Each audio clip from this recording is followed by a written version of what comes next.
The Fat Controller's Railway has a new look. From end to end, they're clearing old ballast from the track and packing the sleepers with fresh stones. The gangers are pleased. Weeds don't grow in it, they say.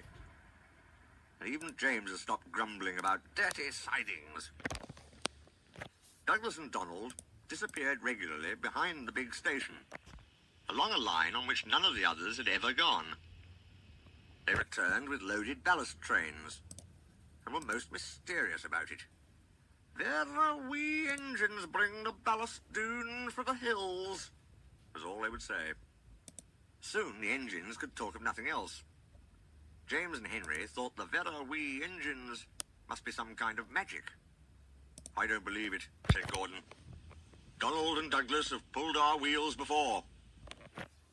But Duck wanted to see for himself, so he asked permission to take some trucks. When he arrived, he was told to push them under the chute. This was like a tunnel made of steel girders. On top of it stood some queer-looking trucks. "What do you think of our chute?" said a voice. "Good, innit?" Duck blinked. Standing beside him was a small green engine.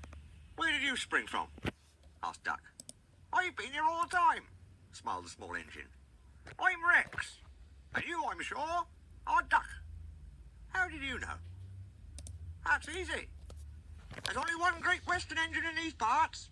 There was a sudden rattling and roaring. Duck's whole train shuddered.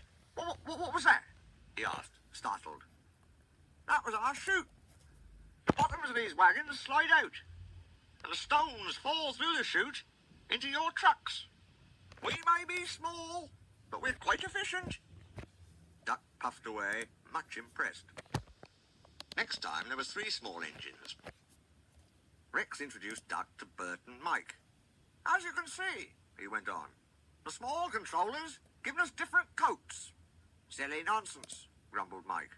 "I like being blue," protested Bert. "It's all right for you," fumed Mike, "but not for me. Passengers will say I look like a pillar box." "Shocking," said Rex, and winked at Duck. "Consider my feelings. When we were both green, passengers kept calling me Mike." You, spluttered Mike. "Stow it, you two," said Bert. "Ducky," went on, "have you seen our coaches?" "Where are they?" asked Duck. "Over there," said Bert. "But they're they're not like ours," he finished lamely. Rex smiled. "I agree. They are like trucks. But they behave surprisingly well." "Says you," put in Mike rudely. "They're all right," said Bert, "if you treat 'em right. Besides, passengers like 'em. They won't use cupboards on a fine day. It's this scenery, you know, trees, mountains and such. Can't understand it myself. But then passengers are queer." "You're right there," said Mike. "Give me goods trains every time. Do you, like trucks?" Duck was surprised. "Not all of them," smiled Mike. "But our big ballast hoppers are different. They run on bogies as sweetly as any coach. We take 'em to the old mines, fill 'em up, and run 'em down here to the chute. The men pull some levers and the whole lot's unloaded before you can say small controller. No trouble at all." "How about hot axle boxes?" put in Rex. "We soon cured that nonsense." "You mean the small controller did?" "Same thing," grinned Mike. Duck chuckled delightedly.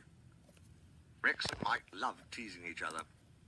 "I can't understand," said Duck, "why I've never heard about you before." The small engines all answered at once. "We've only just come from our railway in England, which closed. Your Fat Controller asked us to come and fetch ballast for him, and he said he'd bring us plenty of passengers too." "Haven't you had passengers before?" asked Duck. "Only in England. It's our first season here." "Oh," promised Duck, "then I'll bring you lots. Goodbye, goodbye." And he puffed excitedly away to see about it.